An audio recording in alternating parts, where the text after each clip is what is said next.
Oh, hey guys, real quick, two things. Two things.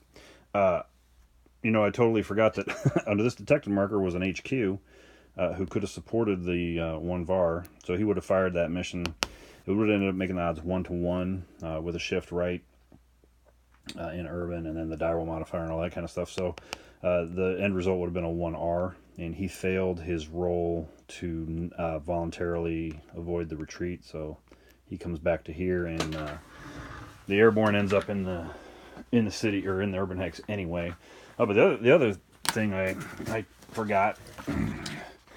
So the very last line of the combat segment there, both sides may conduct naval service combat.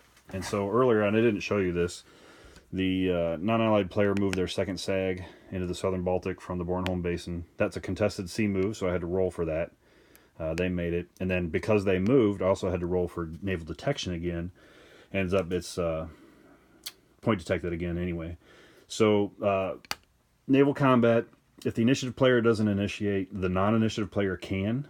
In this case, everybody's detected, so it's all going to be simultaneous. And also, the initiative player certainly wants to try to get rid of that Polish SAG. So you come over here to the strike table, hardened target / naval unit. Naval values of 2 and 1, so the Russian SAGs are both 2. Here, let me get rid of these markers real quick.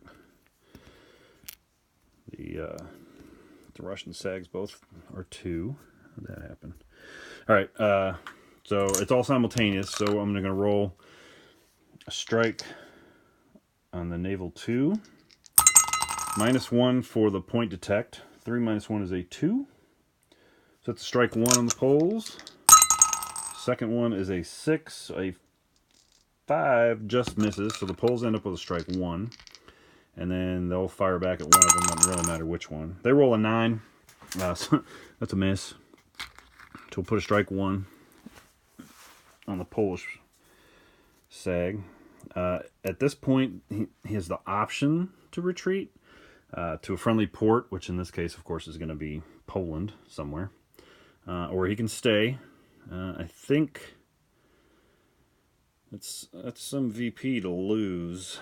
And he can't recover that strike, so he's going to go ahead and pull into this port. This port represents a port over here on the operational map. So he's going to go into Gdynia with his strike 1 marker, and he'll try to recover, and that'll go away. So that's it. Sorry I missed that. Talk to you next time.